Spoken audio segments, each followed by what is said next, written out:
I didn't panic. I didn't call anyone. I ran the laser scan 3 times. The luxury tower was missing 15% of its steel beams. 847 families living in a death trap. The Leica RTC 360 scanner hummed to life as I adjusted its position on the tripod, the familiar green laser beginning its methodical sweep across the 32nd floor of Skyline Towers. 5 years at Meridian Construction Group, and this morning routine still felt like meditation. The weight of my equipment bag on my shoulder, the precise click of the scanner's mounting system, the soft whir of the rotating head, all of it grounded me in another day of turning chaos into order. Another Tuesday morning, another scan. The construction site buzzed with activity 40 floors below, but up here it was just me and the data. I pulled out my tablet, watching the point clouds stream across the screen in real time. Millions of measurements, each one capturing reality with ruthless accuracy. Lisa had laughed when I tried to explain it last night over dinner. "You actually get excited about dots on a screen," she'd said, shaking her head while Emma giggled at the table. But these weren't just dots. Each point represented millimeter-perfect precision, the foundation that kept buildings standing and people safe. The scanner rotated with mechanical certainty, capturing every beam, every joint, every surface. This was what I was good at. What I've been doing since 2018 when Meridian hired me fresh from my certification program. Moving to the next scan position, I noticed something that made me pause. The concrete surface texture near the eastern columns looked different. Subtle variation in the aggregate density that most people would miss entirely. I developed an eye for these details over the years. Occupational hazard of being a perfectionist, I guess. Probably just a different poor batch, I muttered, but made a mental note anyway. The scanner would capture everything, regardless of my observations. That was the beauty of point cloud technology. It didn't have opinions or assumptions. It just recorded reality. Period. The laser continued its sweep, painting invisible lines across the structure. I checked my watch. 9:47 a.m., right on schedule. The methodical nature of the work suited me. Set up, scan, process, repeat. Each step building toward a complete digital twin of the building. "How's it looking up here, Dan?" I turned to see Jim Rodriguez approaching, his hard hat slightly askew, clipboard tucked under his arm. Site supervisor for 15 years, Jim had the weathered look of someone who'd spent decades managing construction crews. Good guy, but always in a hurry. Seeing some inconsistencies in the concrete density, I said, gesturing toward the eastern wall. Nothing major, but worth noting in the report. Jim squinted at the area, then shrugged. Probably just the usual construction variations. You know how it is. Real world doesn't match the perfect drawings. His dismissive tone carried the weight of experience. As long as it's within tolerances, we're good to go. I nodded, but something in his quick dismissal didn't sit right. Too fast, too easy. Jim was thorough, had to be in his position. But this felt different, like he wanted to move past my observation without really looking. "Yeah, you're probably right," I said, though my gut said otherwise. After Jim headed back downstairs, I returned to my workstation in the climate-controlled trailer. Banks of monitors displayed streaming data from the scanner, temperature readings, humidity levels, everything needed to maintain measurement accuracy. The trailer hummed with the sound of cooling fans and hard drives processing terabytes of point cloud data. I pulled up the preliminary scan results on my laptop, watching the ghostly green wireframe of the building's skeleton rotate slowly on screen. Most technicians would call it good enough at this point. The variations I'd noticed fell within standard construction tolerances. Barely. But my perfectionist nature wouldn't let me stop there. I overlaid the current floor's structural elements with the approved blueprints, watching as millions of data points aligned with the specifications. Everything looked normal at first glance. Then I zoomed in on the eastern columns, adjusting the point density settings to maximum resolution. Column C14 showed a diameter variance of 0.8 inches, within tolerance but at the high end. I moved to C16, similar deviation, then C18 and C20. "Interesting," I murmured, highlighting each discrepancy in yellow on my tablet. The coffee in my thermos had gone cold, but I barely noticed. The construction site noise faded into background static as my analytical mind engaged fully. These weren't random variations. They were consistent, too consistent for coincidence. I pulled up the structural specifications Dr. Sarah Mitchell had signed off on 6 months ago. Grade 60 rebar, specific concrete densities, load calculations precise to the decimal point. Everything looked standard on paper, but the scanner data told a different story. Each column showed the same pattern, measurements that fell just within acceptable tolerances, but clustered at the minimum specifications.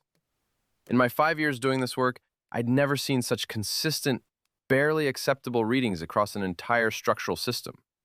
My pulse quickened slightly. The data doesn't lie. That's what I'd always told Lisa when she teased me about my obsession with precision. Numbers don't have agendas or cut corners to save money. They just are. And right now, the numbers were telling me something was very wrong with Skyline Towers. I saved the preliminary analysis and leaned back in my chair, staring at the highlighted discrepancies on my screen. Tomorrow, I'd run a full comparative analysis against the original blueprints. But tonight, I had a feeling I wouldn't be sleeping well.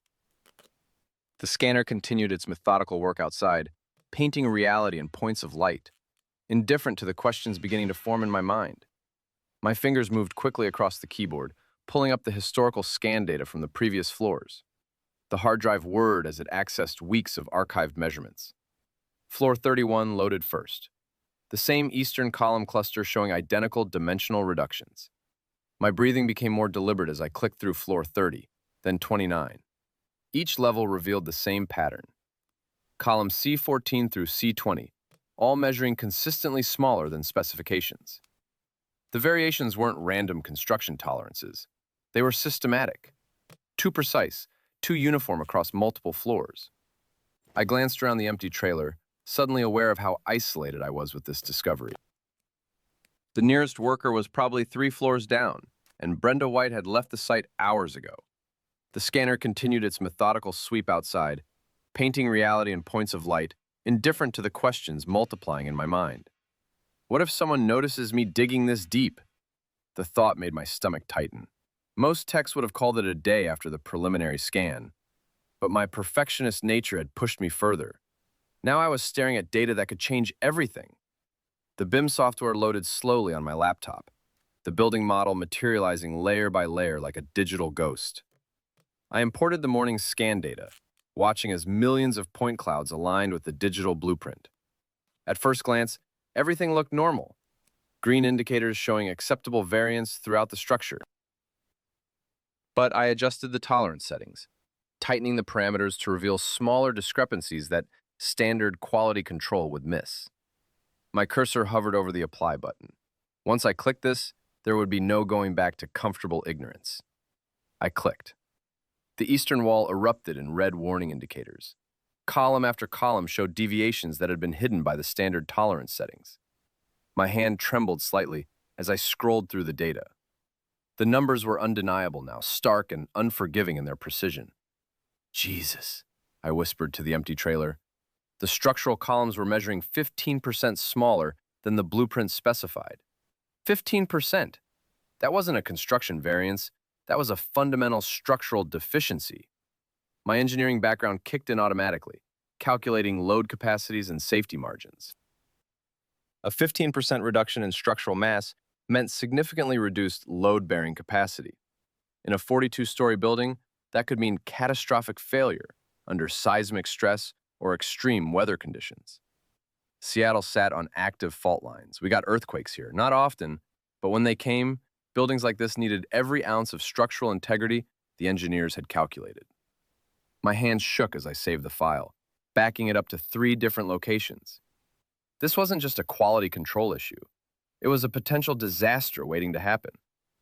The trailer felt suffocating as the implications settled in.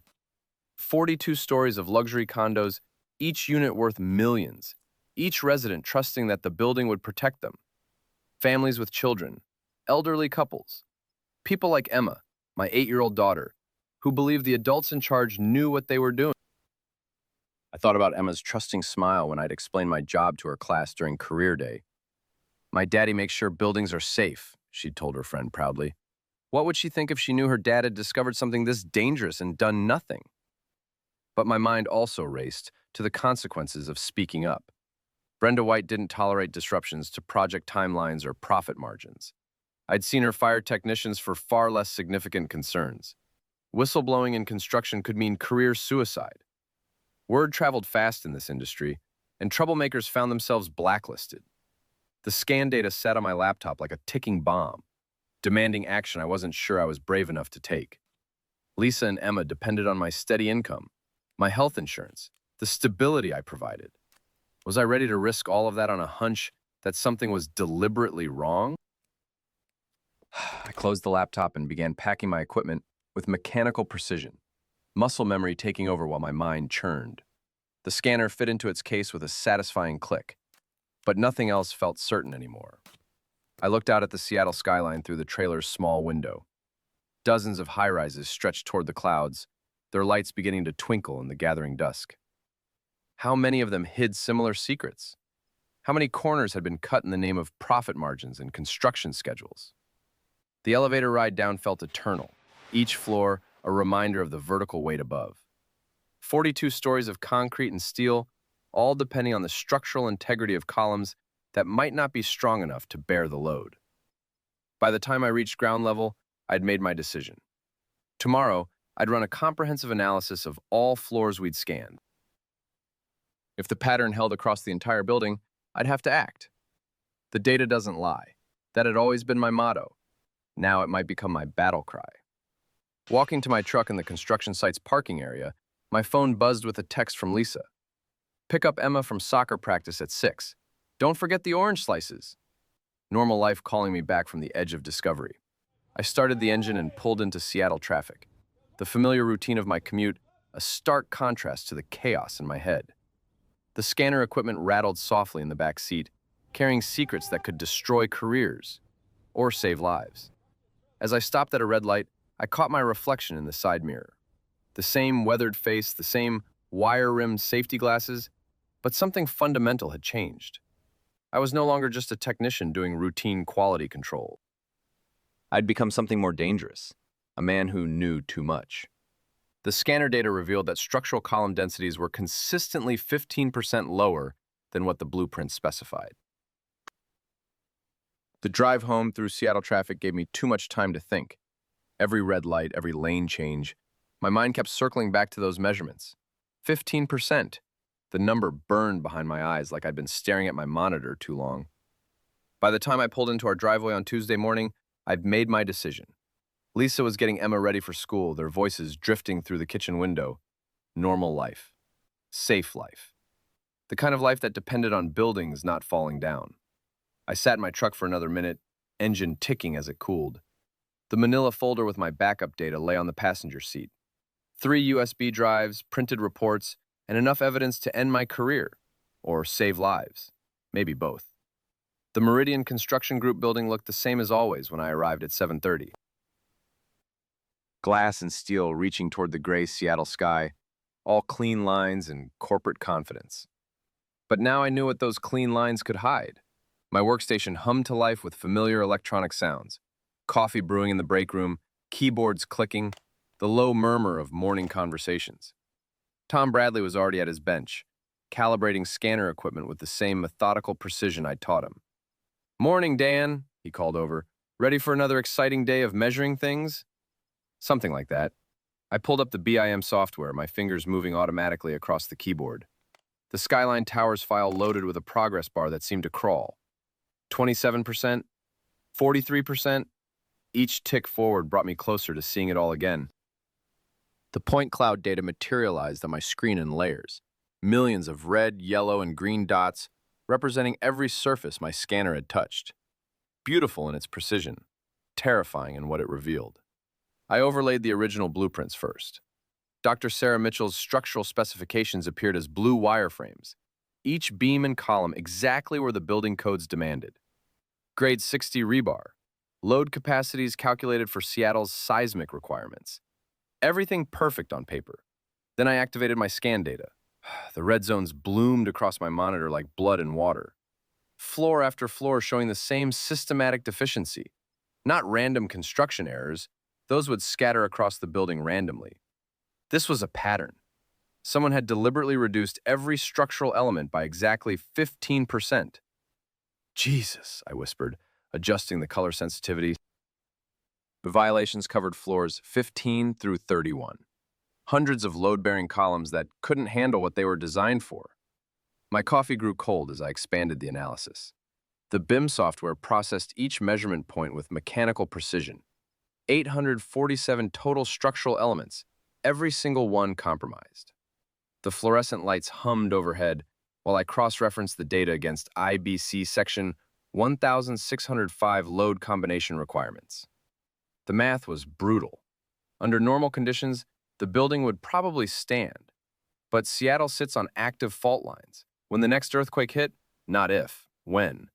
Those 15% reductions would cascade into catastrophic failure. I printed everything.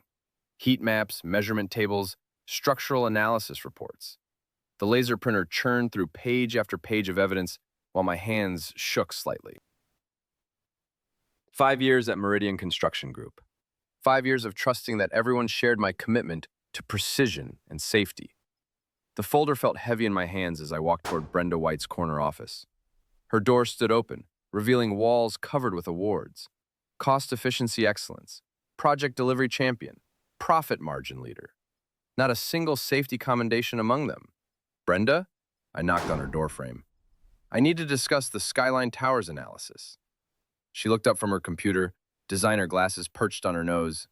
The office smelled of expensive perfume and fresh orchids, everything carefully curated to project success. Can this wait, Dan? I'm reviewing quarterly projections. This is about structural integrity violations. We need to halt construction immediately. Her eyebrows rose with practiced patience, the kind reserved for subordinates who didn't understand business realities. That sounds serious. Come in. I placed the folder on her mahogany desk, my scanner data spread between us like evidence in a courtroom. The point cloud analysis shows systematic reductions in structural density across all load-bearing elements. Every column, every beam, 15% below blueprint specifications. Brenda flipped through the reports with dismissive speed, barely glancing at the heat maps and measurement tables. Dan, you're a scanner technician, not a structural engineer. These buildings have been approved by licensed professionals. But the actual structure doesn't match what was approved. I leaned forward, pointing to the visualization where red zones marked every violation. Look at the density measurements. Grade 40 rebar, where the specifications call for grade 60. Reduced steel reinforcement throughout the framework. Her smile never wavered. Dr. Sarah Mitchell signed off on these specifications herself. Are you questioning her expertise? I'm not questioning the original specifications. I'm showing you that they weren't followed. Brenda closed the folder and slid it back toward me. I think you're over-engineering this situation. Construction tolerances allow for some variation. That's why we have safety margins. 15% isn't variation, it's fraud. The word hung in the air between us. Brenda's smile finally faltered, replaced by something colder. That's a very serious accusation, Dan. I hope you're prepared to back it up with more than scanner readings. The data doesn't lie. Data can be misinterpreted. She stood up, smoothing her tailored suit. I suggest you focus on your assigned tasks and leave structural analysis to the engineers. We have deadlines to meet. I picked up the folder, my evidence suddenly feeling worthless in her dismissal. People are going to live in that building, Brenda. Families, children.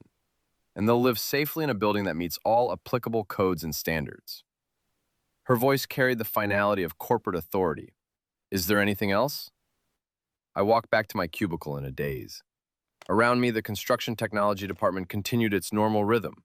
Phones ringing, printers humming, colleagues discussing weekend plans. But everything felt different now. I just presented evidence of potential catastrophic failure, and my manager had dismissed it like a minor scheduling conflict. My computer screen still showed the heat map, red zones marking every structural deficiency. 847 violations. Each one a potential failure point when the next earthquake struck Seattle. I opened my desk drawer and pulled out a business card I'd kept for 2 years. Marcus Chen, structural engineer turned whistleblower advocate. We'd met at a construction safety conference, and he'd given me his card with a simple message. If you ever see something that keeps you awake at night, call me. Tonight, I knew I wouldn't sleep. I stared at Marcus Chen's business card, the edges worn from 2 years in my wallet. His words echoed in my memory. If you ever see something that keeps you awake at night, call me. The office around me had gone quiet, the usual hum of activity replaced by the sterile buzz of fluorescent lights and humming servers. My hands trembled slightly as I pulled out my phone. 3 rings. Marcus Chen. Marcus, it's Dan Thomas. We met at the Construction Safety Conference in Portland, a couple years back. You gave me your card. A pause. Dan, yes. The laser scanner tech from Meridian. What's going on? I glanced around the empty office, lowering my voice. I need to talk to someone who understands structural engineering. I think I've found something significant. Can you talk now? Not here. I gathered the printed analysis, sliding it into my briefcase. Can we meet somewhere? Tonight? There's a diner on Pine Street, Murphy's. 20 minutes? The drive through Seattle traffic gave me time to think, but thinking only made it worse. Every red light was another moment to second-guess myself. Brenda's dismissal played on repeat. Data can be misinterpreted. Maybe she was right. Maybe I was seeing patterns that weren't there. But the numbers didn't lie. 15% variance across multiple floors. Systematic reduction in load-bearing specifications. Murphy's diner sat wedged between a dry cleaner and a phone repair shop, its neon sign flickering against the evening drizzle. Inside, Marcus occupied a corner booth, nursing black coffee and scrolling through his tablet. He looked older than I remembered, graying temples, lines around his eyes that spoke of too many late nights fighting corporate machinery. Dan. He stood, extending a firm handshake. You look like hell. Thanks. I slid into the opposite seat, briefcase clutched against my chest. I appreciate you meeting me. Before we start, I need you to understand something. Marcus leaned forward, his voice dropping. Once you cross this line, there's no going back. Whistleblowing isn't just about being right. It's about surviving what comes after. I nodded, though my stomach twisted. I think someone's been altering structural specifications after engineer approval. His expression sharpened. Show me. I opened the briefcase, spreading the comparative analysis across the sticky table. This is Skyline Towers downtown. 42 stories, luxury residential. My finger traced the discrepancies. Original specifications called for grade 60 rebar throughout the framework. Current blueprints show grade 40. Marcus pulled reading glasses from his shirt pocket, studying the data. These timestamps. March 2019, that's when the alterations started. I pointed to the document properties.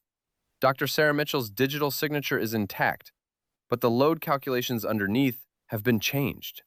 Jesus Christ. He looked up at me. How many buildings? At least 8 that I can verify. Maybe more. I pulled out the heat map visualization. This shows 847 individual violations in Skyline Towers alone. Reduced steel reinforcement, altered concrete specifications, modified seismic bracing. Marcus was quiet for a long moment, his engineering mind processing the implications. The cost savings. $3.2 million per building, based on material reduction calculations. And if there's a major seismic event? I didn't need to answer. We both knew what happened when buildings failed to meet earthquake standards. The waitress appeared with coffee I didn't remember ordering.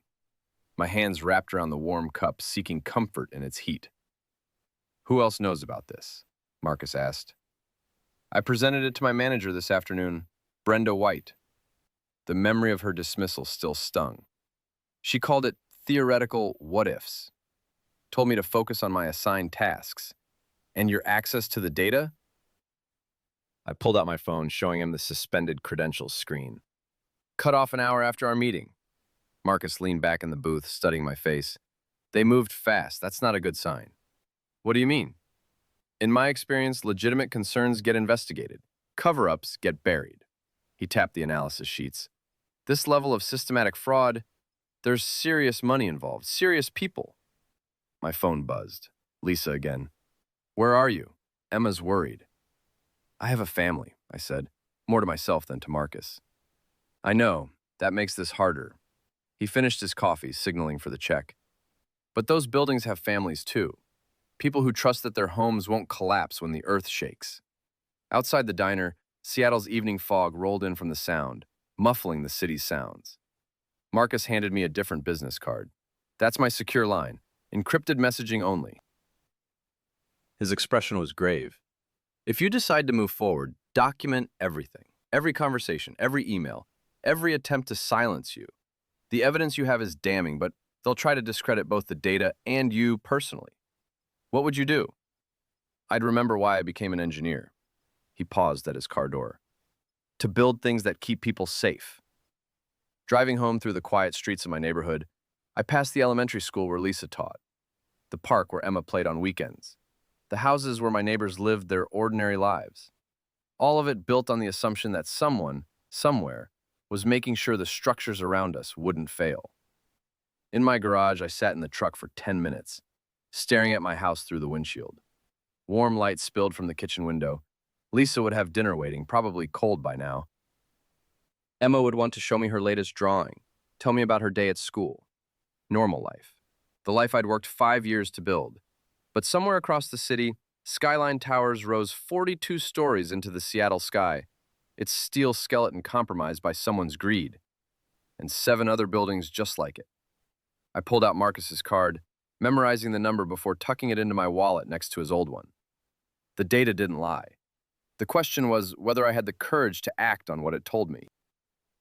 The garage door closed behind me with a mechanical groan that seemed to echo my exhaustion. I sat there in the driver's seat, engine ticking as it cooled, staring at the yellow glow spilling from our kitchen window. Lisa was probably finishing dinner prep for tomorrow. Emma would be in her pajamas by now, maybe reading one of those chapter books she'd gotten obsessed with. 23 years I've been doing precision work. 23 years of measuring twice, cutting once, checking every calculation. And now I had evidence that could destroy 8 buildings worth of lies. I grabbed my briefcase and headed inside. The house smelled like Lisa's pot roast, but my stomach was too knotted to think about food. "Hey, you're late," Lisa called from the kitchen. "Everything okay at the site?" "Yeah, just had to finish some documentation." The lie tasted bitter. I kissed her cheek and headed upstairs to my home office. The room was cramped, just a desk, filing cabinet, and my personal computer setup. But it would have to do. I spread Marcus's contact card next to my keyboard and pulled up the files I'd backed up to my personal drive. The structural analysis data filled 3 monitors, point clouds rotating in precise 3D models. I started with Dr. Sarah Mitchell's original specifications. Grade 60 rebar throughout the foundation and support columns. Concrete rated at 4,000 pounds per square inch minimum. Steel beam load capacities calculated for 7.2 magnitude seismic events. Her digital signature was clear on every page, dated March 15th, 2023. Then I opened the current blueprints, the ones Jim Rodriguez had been working from. Same file names, same project codes, but the numbers were different. Grade 40 rebar, concrete at 3,200 pounds per square inch. Load capacities reduced by exactly 18% across every structural element. Jesus, I whispered, comparing them side by side. The changes weren't random cost-cutting. They were surgical, systematic. Someone had gone through Dr. Mitchell's calculations line by line and shaved off just enough material to stay barely within building code minimums. My BIM software overlay confirmed what I already knew. The laser scan data matched the reduced specifications perfectly. Column C14 through C20 measured exactly what the altered blueprints called for, not what Dr. Mitchell had originally designed. I pulled up the document history. Every modification showed the same administrative override code, BW2847. Brenda White's initials and employee number. The timestamps told the story. Changes made between 11 p.m. and 2 a.m., weeks after the original engineer approval. Ghost specifications. Created in the dark hours when no one else was watching. My printer hummed to life as I started generating comparison charts. The mathematical precision was damning. Original specs could handle a 7.2 earthquake. The current building would collapse at 5.8. In Seattle, where the last major quake hit 6.8 in 2001. "Dan?" Lisa's voice carried up the stairs. "You coming down for dinner?" "Give me 10 minutes, I called back, but I was already 3 hours deep into the data. The comparison charts scattered across my desk told a story of calculated murder. 8 buildings over 4 years. each one showing the same surgical reduction in structural integrity. Each one signed off by Dr. Sarah Mitchell, originally, then gutted by Brenda's administrative overrides in the dead of night. I pulled up the Harborview project files, another luxury high-rise, completed 18 months ago. Dr. Mitchell's original specifications. Grade 60 rebar, 4,200 pounds per square inch concrete. Seismic load calculations for 7.4 magnitude events. The altered blueprints showed the same pattern.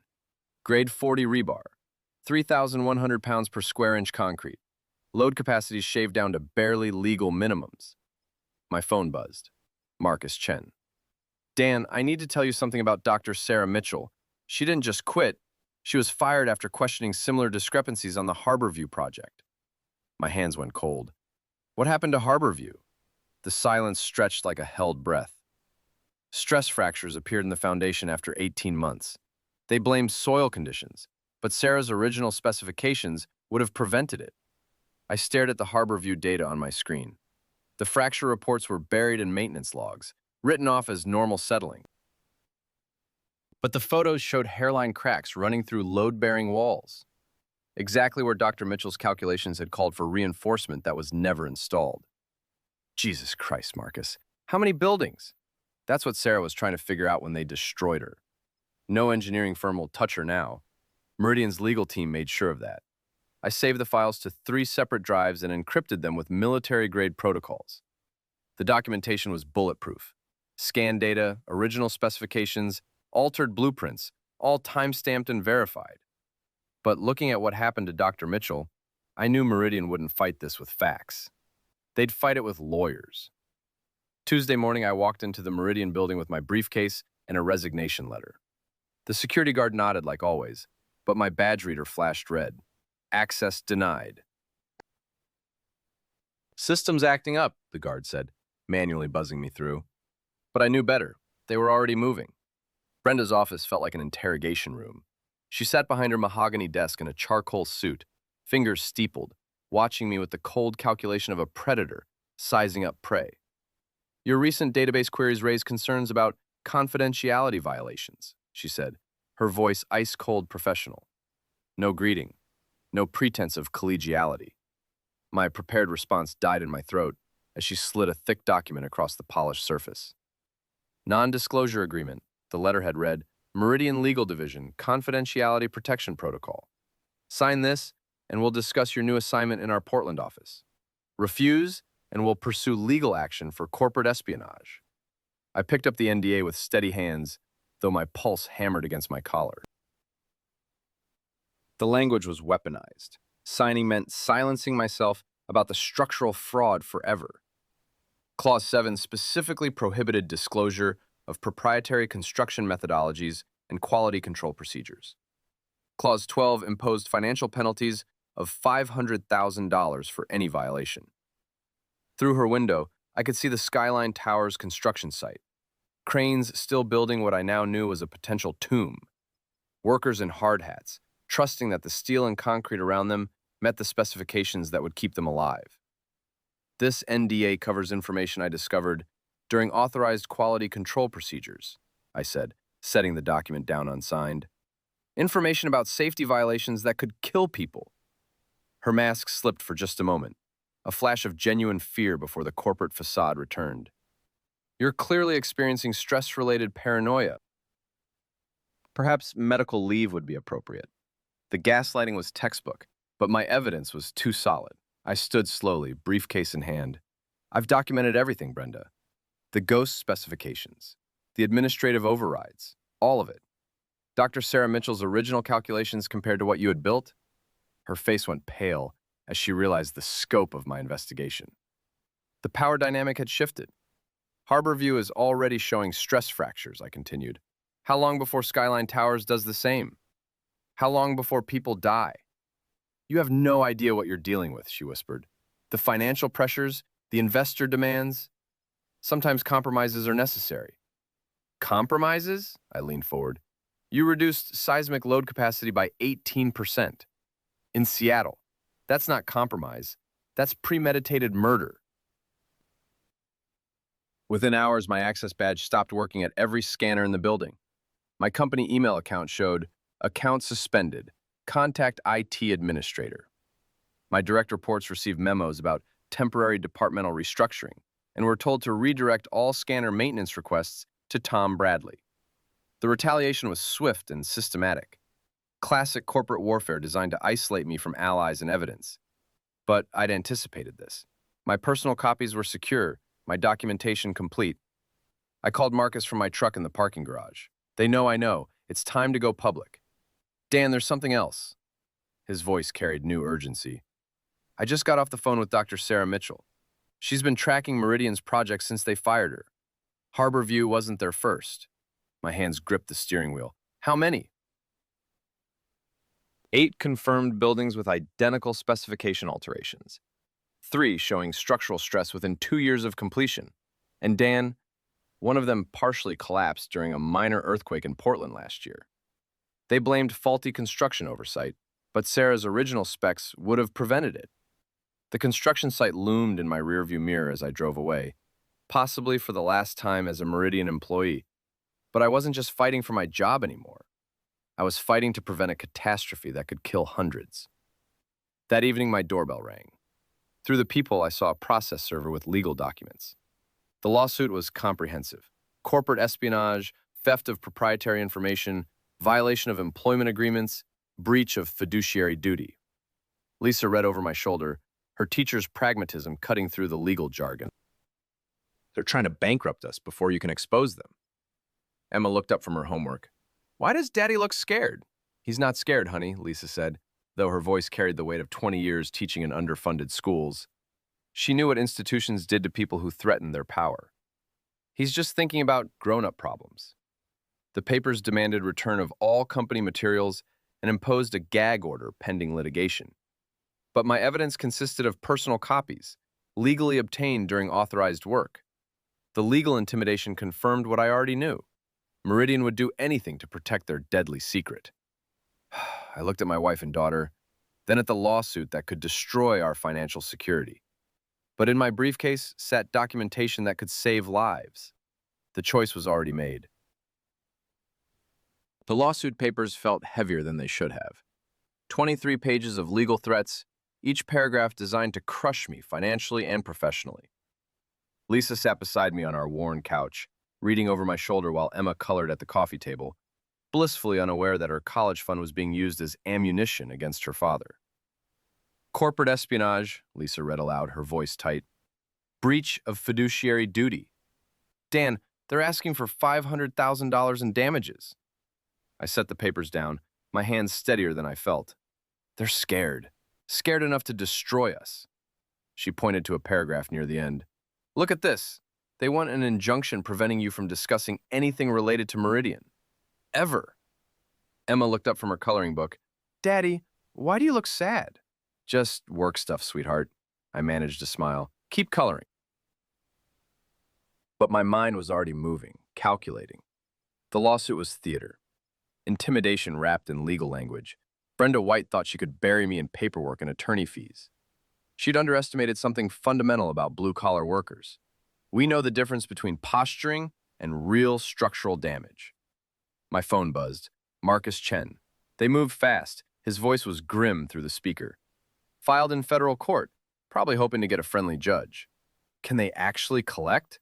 Lisa asked, leaning closer to the phone.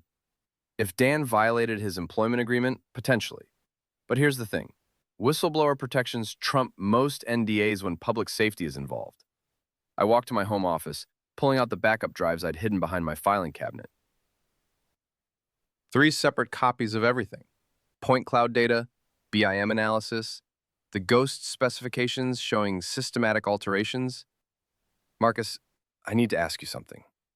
Dr. Sarah Mitchell, is she still practicing? A pause. She's consulting now. Independent structural assessments, mostly for insurance companies investigating construction defects. Why? Because I need an expert witness who understands what Brenda White did to those blueprints. Lisa appeared in the doorway, still holding the lawsuit. Dan, they're threatening our house, our savings, everything we've built. I looked at her, really looked. 22 years we'd been together. She'd supported every decision, every career move, even when I'd taken the scanner technician job for less money because I believed in the work. Now I was asking her to risk it all.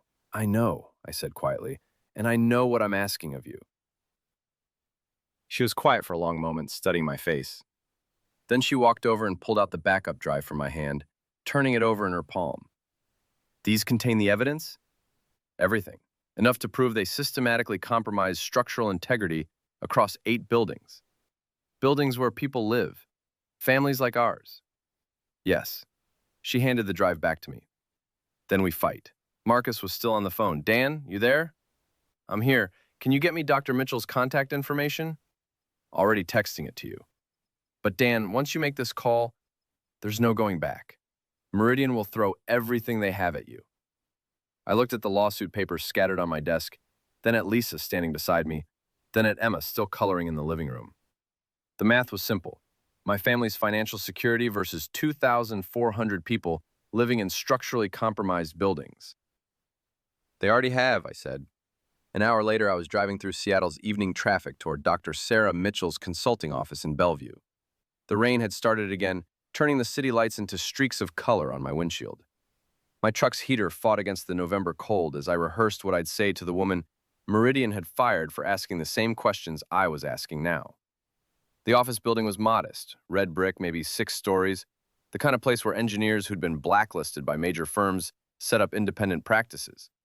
I found her suite on the 3rd floor, Mitchell Structural Consulting, Independent Engineering Assessments. Dr. Sarah Mitchell was smaller than I'd expected, maybe 55, with graying hair pulled back in a practical ponytail. Her handshake was firm, her eyes sharp behind wire-rimmed glasses. Her office walls were covered with structural diagrams and photos of buildings in various states of construction and failure.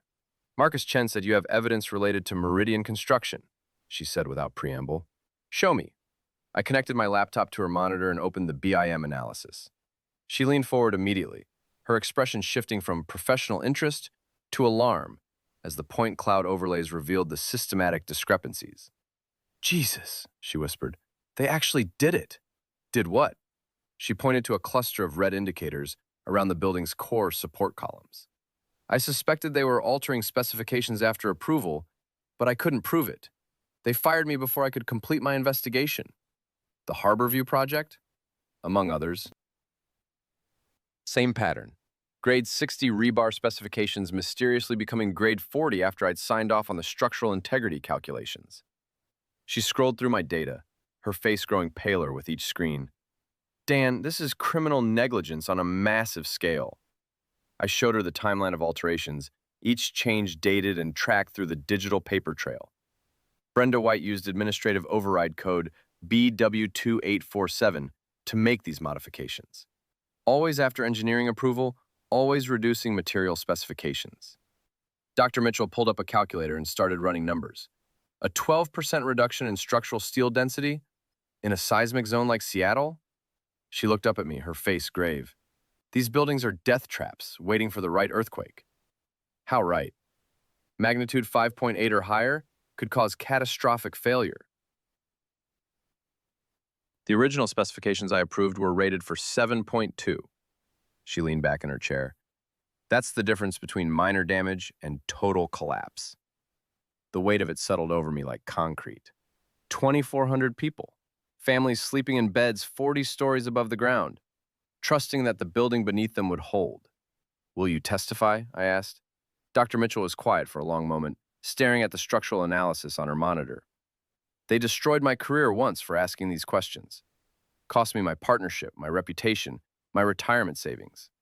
I know, and I know what I'm asking. She turned to look at me. You're risking everything too, aren't you? Family, house, future. My wife and I talked about it. We decided some things are more important than financial security. She smiled then, the first genuine expression I'd seen from her. You know what, Dan? I've been waiting 5 years for someone to walk through that door with proof of what Meridian did to me. Yes, I'll testify. I'll do more than that. I'll help you build a case that'll shut them down permanently. My phone rang as I was driving home. Unknown number, but I recognized Brenda White's voice immediately. Dan, I think we got off on the wrong foot today. Why don't we meet tomorrow morning? I'm sure we can work something out that benefits everyone. I pulled over in a McDonald's parking lot, rain drumming on my truck's roof. What kind of something? A generous severance package, full benefits continuation, maybe a consulting contract with our Portland office. Her voice had that artificial sweetness she used with difficult clients. You're a talented technician, Dan. No reason this has to end badly for anyone. What about the buildings? A pause. What buildings? The 8 buildings with compromised structural integrity. What happens to the families living in them? Dan, you're not an engineer. You're a scanner technician who's misinterpreting complex data. Let the professionals handle the technical assessments. I thought about Dr. Sarah Mitchell's calculations, the fear in her eyes when she'd seen the extent of the alterations. The professionals did handle it. You fired them. I'm trying to help you here, Dan. But if you continue down this path, I can't protect you from the consequences. I don't need your protection, Brenda. I need you to fix those buildings before someone gets killed. The line went dead. I sat in my truck for a few minutes, watching the rain streak down the windshield. Tomorrow, Dr. Mitchell would file her expert witness report with OSHA. The federal investigation would begin. Meridian would fight back with everything they had: lawyers, private investigators, character assassination, financial warfare. But tonight, I was just a guy in a pickup truck, thinking about his daughter's college fund and 2,400 people sleeping in buildings that might not survive the next earthquake. I started the engine and drove home through the rain, knowing I'd crossed the line I could never uncross. The scanner data didn't lie. Neither would I. I walked into the Meridian building one last time at 8:15 a.m. Security was waiting. Mr. Thomas, we need to escort you to collect your personal belongings. The guard's voice was professional, almost apologetic. Behind him stood another guard I didn't recognize. The elevator ride to the 3rd floor felt longer than usual. I could hear my own breathing, the mechanical hum of the building around me. When the doors opened, the office fell silent. Keyboards stopped clicking. Conversations died mid-sentence. My desk looked smaller somehow. 5 years of work reduced to what would fit in a cardboard box. I unpacked my laser scanner calibration tools first. The precision hex keys, the alignment targets, the reference spheres I'd bought with my own money. Then my engineering reference books, dog-eared from constant use. The photo of Lisa and Emma at the Space Needle went on top. Angela Voss from Quality Assurance appeared beside my desk, pretending to check something on her tablet. She whispered without looking at me. They're saying you went rogue. They're saying you falsified data. I met her eyes. You know that's not true. She looked away, walked back to her cubicle. The security guards waited patiently while I packed my calculator, my measuring tape, the coffee mug Emma had painted for me last Father's Day. That everything? The first guard asked. I looked around the office one more time. My coworkers avoided eye contact, already sensing the corporate narrative taking shape. I was the problem employee, the disgruntled technician who'd fabricated evidence. By next week, they'd believe it themselves. Yeah, that's everything. Lisa sat across from me at our kitchen table, reading the termination letter. Her teacher training kept her voice level, but I could see her hands trembling slightly as she held the paper. Violation of confidentiality agreements, unauthorized access to proprietary data, corporate sabotage. She looked up. Dan, this sounds serious. Emma was coloring at the counter, humming some song from school, completely oblivious to the tension filling our kitchen. I reached across the table, took Lisa's hand. How bad is it financially? She asked. Severance was revoked. They're threatening legal action for damages. I squeezed her fingers. But the buildings will be inspected. The residents will be safe. Lisa nodded slowly. I know you did the right thing. The refrigerator hummed. Emma's crayon scratched against paper. Normal sounds in a house where nothing would ever be quite normal again. Daddy, can you help me with this? Emma held up her drawing. Our house, with stick figures of the 3 of us standing in front. The proportions were all wrong, but she'd gotten the colors right. Blue roof, white walls, green grass. It's perfect, sweetheart. 2 weeks passed. My phone remained silent. I sat in my home office, laptop open, scrolling through job postings. My LinkedIn showed dozens of profile views, but no messages. The construction industry was tight-knit. Word traveled fast about troublemakers. Senior laser scanner technician, 7+ years experience required. Must provide references from previous supervisors. I closed the laptop. The local news had run a brief segment about structural concerns at downtown high-rises, but they hadn't named Meridian or mentioned a whistleblower. Just generic footage of construction sites and talking heads discussing building codes. My coffee had gone cold while I watched, hoping for some acknowledgement that this mattered. The house felt too quiet during school hours. Lisa was at work, Emma at school, and I was here, updating my resume, trying to frame my technical expertise without mentioning the last 5 years of my career. I walked to the kitchen, poured fresh coffee, looked out at the backyard. The lawn needed mowing, the gutters needed cleaning. All these small maintenance tasks that felt meaningless when 2,400 people were still sleeping in compromised buildings. The phone rang at 3:47 p.m. Unknown number. I almost didn't answer. Dan Thomas? Yeah, this is Marcus Chen. I'm a former structural engineer. Now I help people in situations like yours. My pulse quickened. How did you get my number? Angela Voss. She said you might need guidance navigating the aftermath of doing the right thing. His voice was calm, experienced. I went through something similar with Pacific Engineering in 2019. Lost my job, my reputation, but I found firms that value integrity over profit margins. I gripped the phone tighter. They exist? More than you'd think. Can we meet? I'd like to hear your story. An hour later, Marcus sat across from me at the same coffee shop where I'd met Dr. Sarah Mitchell. He was younger than I'd expected, maybe 40, with calloused hands that said he'd done real engineering work, not just pushed papers. The federal investigation will take months, he explained, spreading documents across the table. OSHA, Department of Justice, possibly FBI if the financial fraud is extensive enough. Meridian will try to discredit you, claim the data was manipulated. I took notes, feeling less isolated for the first time in weeks. But your technical precision will hold up under scrutiny. I've seen your scanner logs. You're meticulous. That's exactly what prosecutors need. Marcus pulled out his phone, scrolled through contacts.